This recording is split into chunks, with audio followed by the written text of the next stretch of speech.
Hello guys, என்னடா இது அப்படின்னு வந்து கேட்டிங்கன்னா, இது என்னன்னு சொல்கிறதுக்கு முன்னாடி இதோட பேக்கேஜை பாருங்களேன், சும்மா தரமாக பண்ணியிருக்காங்கல்ல. இது என்னன்னு வந்து பார்த்தீங்கன்னா, ரீசெண்டாக நம்ம ஒரு பிராண்ட் நியூ கார் வாங்கியிருக்கோம் கைஸ். அது என்ன காருன்றதெல்லாம் லென்த் வீடியோவில் வரும், சப்ஸ்கிரைப் பண்ணி வச்சுக்கோங்க. ஸோ அதில் இருக்க சவுண்ட் சிஸ்டம் அப்கிரேட் பண்ணணும் அப்படின்னு சொல்லிட்டு 12 இன்ச்சில் ஒரு சப் ஊஃபர் தான் புக் பண்ணியிருந்தேன் அமேசானில். சரியான வெயிட், மாடி மேலே தூக்கி வரும்போது தான் நானே ஃபீல் பண்ணேன். பாருங்களேன், 12 இன்ச்சு ஸ்பீக்கர் தான் நான் வச்சு ஆர்டர் பண்ணேன். பட் இது டாங்லி ஹைட்டுக்கு இருக்கும்னு நான் எதிர்பார்க்கவே இல்லை. செம்மையாக இருக்குது ஸ்பீக்கர், சவுண்டும் டெஸ்ட் பண்ணி பார்த்துட்டேன். நெக்ஸ்ட் வீடியோவில் போடுறேன் அது என்னன்னு சொல்லிட்டு. நெக்ஸ்ட் கைஸ், இது காரில் வைக்கும் போது கிட்டு வேணும், ஒயர் கிட்டு. அதுவும் இவங்களே தந்துடுறாங்க.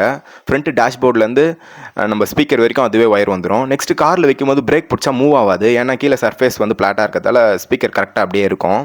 கிட்டத்தட்ட என் கை அந்த ஒரு அடி கிட்டே இருக்குது, ஒரு அடி மேலேயே இருக்கும்னு சொல்லலாம். ஸ்பீக்கரும் செம்ம பெருசு, பவர் சப்ளை அப்புறம் பேஸ் கண்ட்ரோல் நிறைய தந்துருக்காங்க. அதுலேயே ஃபேப்ரிக் ஃபினிஷில் தான் இருக்குது, பார்த்தாலே உங்களுக்கு தெரியும். சூப்பராக இருக்குது, ப்ரீமியமாக இருக்குது, நல்ல குவாலிட்டியாகவும் இருக்குது. நெக்ஸ்ட் கைஸ், நம்ம என்ன கார் வாங்கியிருக்கோம் அப்படின்னு சொல்லிட்டு ஃபுல் வீடியோ சப்ஸ்கிரைப் பண்ணி வச்சுக்கோங்க, வரும். Bye bye.